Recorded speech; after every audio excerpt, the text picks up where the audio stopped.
How would you like to double your recovery rates with one simple technique? And we're going to make it fast, simple, and easy for you. You ready? Now, make sure you watch the video all the way through the end because we always leave our best tips for the end. We want to make sure that you get all the information. So let's get started right away. See, your addiction, all it has to work with is your thoughts and your feelings. All it can do is lie to you over and over and over again. How does it do that? It does it through excuses. There's a great old quote. A man with all his excuses removed has no alternative but to succeed. It's the same in recovery. If you remove all your excuses, it's virtually impossible not to stay sober for life because all your addiction has is a bunch of excuses to give you to use. It tries to confuse you and gaslight you and use what's called sophistry, which is basically pseudo-logic. It kind of sort of looks okay until you kind of examine it under a microscope. You take a scientific look at it, or you were trying to prove this in a court of law, and you realize that from a logical scientific basis, no, it's not true. But if you use heuristics, which means rule of thumb thinking, and just rote memorization, I kind of always believed this my whole life. Like cigarette smokers, you say, well, you shouldn't smoke cigarettes because you'll get cancer and you'll die. I have libraries full of data that says that. And what do you have? You have your ready heuristic, your mental shortcut, your rule of thumb that says, hey, you got to die from something. Sounds logical on the surface, and it's actually true. You do have to die from something. But do you have to die today? Do you have to cause your own death? If you believe you have to die from something, and you might as well just be out there risk-taking, why don't I blindfold you, and we'll run you back and forth across a busy street and traffic, and we'll say, hey, if he gets hit, just be philosophical about it. Hey, the guy had to die from something. You say, well, I'm not going to do that. You'll do it with cigarettes. You'll do it with alcohol and drugs. Why won't you do it with your life? Because you are betting your life. Why won't you do it in traffic? Why is that any different? It's a perfect analogy. See, when people go out and they say, well, I don't spend that much on my drugs. No, if you calculate it, like the average heroin user uses about $42,000 a year. That's on the low end. It's somewhere, I think, I haven't looked up the recent statistics. Last time I looked, it was between 42 and 48. So let's call it 45 right in the middle. We'll split the difference. That's a lot of damn money. Most people in the country don't make that much money. But $100 here, $200 here, $300 here, they don't think it's a lot. It's a lot. Okay? A couple of years of that could put a kid through, 4 years of college. It's a lot of money. You spend more on heroin in 10 years than the average person retires on. It's an entire small fortune. It's huge. Now, if you went to the grocery store and you said, well, I'm going to buy this can of peas versus this can of peas, and this can of peas is 32 cents more, and that's 10% extra, you're like, no way I'm going to pay that kind of money for a can of peas. Peas are peas are peas. I can't tell the difference. And you buy the cheaper can of peas because you're smart like that and you understand money. All of a sudden, when it's heroin, money issues go out the window. That's when you know your addiction's talking to you because it's lying. When you wouldn't use the exact same logic in one area versus the other, it's a lie. If something's true, I can handle my money like this. I can also handle my relationships like this. It's true in both areas. I spend my money like this over here. I spend my money like this over here, and they match. It's true. If I spend my money like this in one area and this in another area, then one of them's wrong. And I'll tell you, it's probably around the drink or drug, right? So, remember the quote.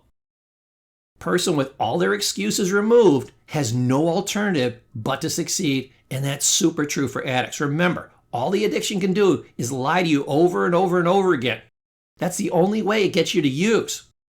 Beer won't drink itself, cocaine won't snort itself, heroin won't shoot itself, pills won't swallow themselves. It has to go through you. And how does it get a smart, intelligent person like you to get them to take a drug over and over again until they die?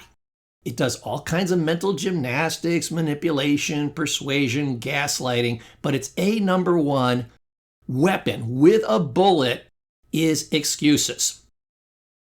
Fun book here. Might want to buy this book. It's called Every Excuse in the Book. Now, it's a small book. It's kind of thin. Let's see how many pages we got here. Looks like about 280 pages. Now, if I were to go through literally every excuse in the book, it would fill the Library of Congress over about 1,000 times. There are so many damn excuses out there. I can remember I was sitting down with a client in recovery, and he was giving me excuse about something. And I'm like, look, I've been doing this for 12+ years. I've heard literally every excuse in the book.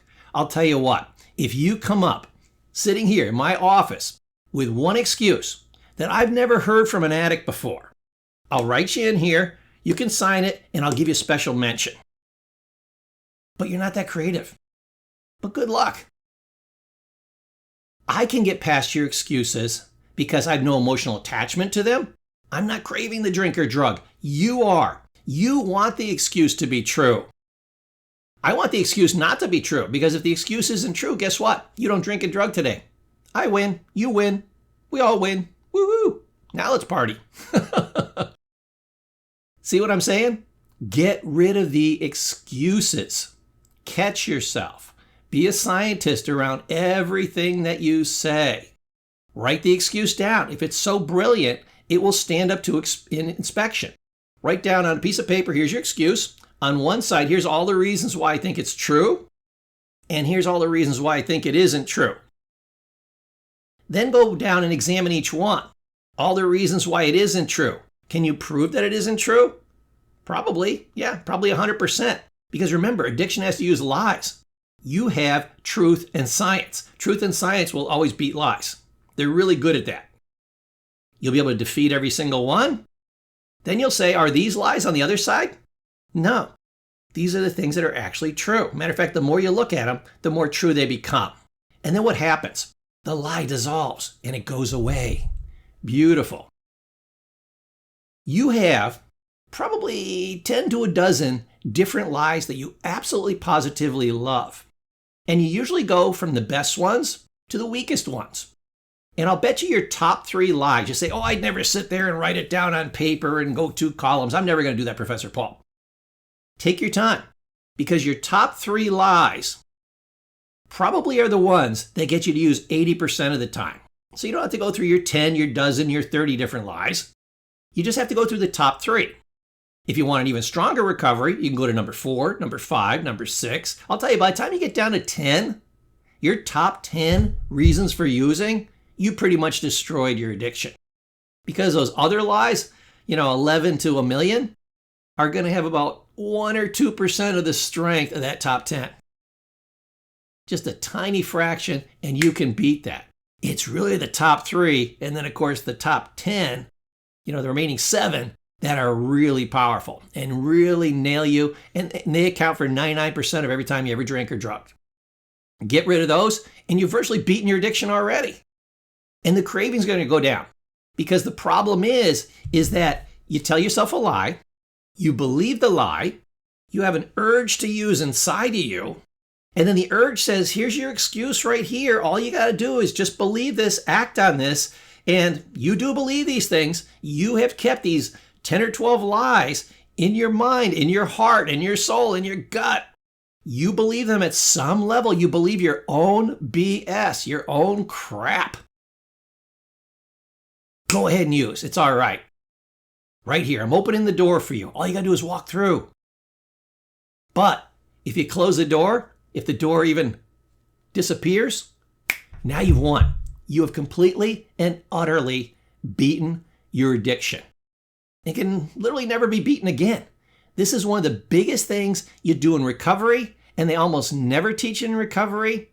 AA does it very slowly. They say, well, here's the excuse that I used, and I tell the whole story, and it takes me like 20 minutes up on stage to tell the story, and you say, wow, I learned something. I'm going to take that into my heart. I'm going to try to remember it. But remember, human retention rate's only 4 to 6%. So about 95% of everything you ever hear, you're going to lose. But maybe I do hold on to that 5%. Now, out of the potential million excuses I could use, I got rid of one. What are the chances that one is in your top 10? What are the chances it's in the top 3? Pretty small. That's why you have to go to meeting after meeting after meeting after meeting. Okay? Now, the meetings are great. They're inspirational. You tell your story. You hear other people's stories. You get commitment. You learn great little tools and strategies and techniques. Don't get me wrong. Meetings are amazing. But in terms of getting rid of your excuses, they're really, really slow. And you may not have that kind of time, especially if you're in early recovery, especially if you're in the first 90 days, in the first 30 days, in the first week. You may not last a week, okay, unless you get rid of those excuses.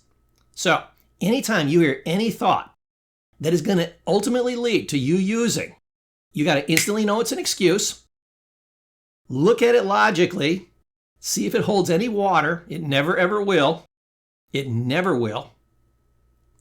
And if you have to, go ahead and write it down and beat the darn thing.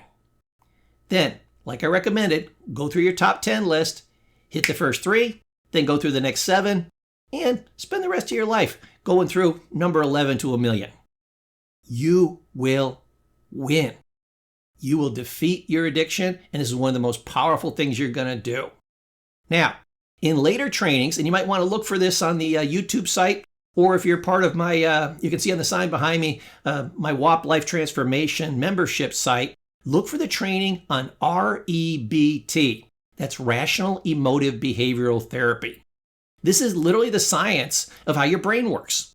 It's how you deprogram your brain from certain beliefs that are false and hurting you, and then you reprogram your brain for the positive beliefs, the beliefs that you want to have, that will help you, that will move you forward, that motivate you, that get you to your goals. I don't know how people get through their entire life without learning how their brain actually works and how to deprogram it and how to reprogram it, because that's exactly what your brain is for. Otherwise, you're just running somebody else's program in the background. You have no control over it, and you literally don't end up deciding how your life is going to be, how you're going to live. You need to take control of you. And if you think about addiction, what is addiction? It's literally the process of you running a program. You not controlling you. How do you solve that? REBT. And these trainings here that are literally teaching you not only how to beat your addiction, but how to beat almost anything. Couldn't you use this technique of defeating excuses to help you become more motivated in life? Better with your finances? Feel better about yourself? Better in your relationships? Improve your communication? There's a million different ways you can use this exact same strategy to improve all areas of your life. I hope as you're going through my trainings, you're not taking these and just using them for your addiction. I mean, that's fine if you do, but it would be a shame if you didn't use these techniques, which, with a little creativity on your part, could be extended out into the rest of your life. That's why when people did recovery with me, they're like, hey, Paul, I came here just to put down the drink or the drug to, not get arrested again, to get back in the big bed with the wife. I want to get my kids back. I want to get off of probation. I want to get my legal stuff gone, and I want to get sober. But how come every other area of my life is getting better? Because I trained you very, very well, and I'm very proud of you. Because I taught you to take the exact same techniques I'm teaching you for recovery and apply them to multiple areas of your life.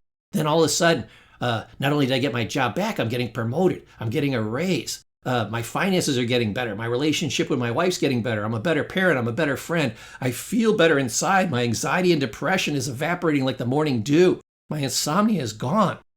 These aren't just because you got sober. These are because you took the skills of sobriety and applied them to every area of your life. Hey, if you're getting benefit from this, go ahead and like and subscribe. Comment down below if you want to check in with me. You want to ask me a personal question. That's great. Happy to answer those. I try to look those over as often as I can. Now, I want you to get rid of all your excuses for another reason. It's going to improve your life dramatically. When you get rid of your excuses, you get rid of your excuses for not taking care of your health. You get rid of your excuses for not taking care of your finances. When you get rid of your excuses, you start seeing everybody else's. Where does that help you? You will spot people lying to themselves and to you when you're at work, when you're doing parenting, when you're in a relationship. This can dramatically change your life. This skill, see, all the skills that I ever teach you, I use on myself first, They dramatically change my life. I see where they work and where they don't work. I adjust them to make them even better than when I learned them, improve upon them, and then I hand them to you. And then not only do they work for your addiction, they start working for virtually every other area of your life. And you are much more motivated to stay sober when it's not just, well, I'm going to get rid of the drink and drug and I'm going to lose all my pleasure, all my highs, all my adventures, all my fun. And then what do I get? A lack of problems. I don't really gain anything. It's just, people stop standing on my neck. I get the foot off my neck. People are not crushing me. Life is not crushing me, but I'm not getting anything fun. But if you use my strategies, you're going to gain money and health and wealth and do better financially, better in your relationships. You're going to feel amazing. You're going to live longer. You're going to be a better parent, a better friend, a better brother, sister, whatever. You are going to do so much better in life, and you're going to gain so much joy from not using and being sober that not only are you going to be pushed into sobriety by the pain, but you're going to be pulled by the pleasure that you're gaining from sobriety. And that's my wish for you. See, using things get worse and worse and worse, and that's a very painful experience. In recovery, things get better and better and better. That's a joyous experience. I tell my people early in recovery, I say, hey, you're a very strong person because you can survive things getting worse and worse and worse. I like to think I'm a fairly strong guy, fairly tough guy. But if I went through half of what you went through, I'd probably snap like a dry twig. I'd be on the ground in the fetal position. You have been through hell and back. But I got good news. If you can survive things getting worse and worse and worse, you can survive things getting better and better and better. And that's what starts today. When you start using the tools and strategies that I'm teaching you, your life gets better and better and better. That's my wish for you. And if you use the strategies, remember these strategies are science. They're not theories. They work when you work them. So work them. Get out there and use them. And in the comments section too, don't just tell me your problems, tell me your success stories. I would love to hear those too. You get full bragging rights. You've done the work, you've had success, and you don't just share because it's you bragging about you. It makes other people feel good that people just like them have used the tools and strategies that you're learning in these trainings and they're getting better. So don't just do it for you. Even if you say, well, I'm kind of a shy, stoic guy and I never toot my own horn. No, please toot your own horn. Not for you, for the next guy that needs some encouragement and recovery. Okay, you guys are awesome. I love you guys. Keep coming back, and I'll see you in my very next training.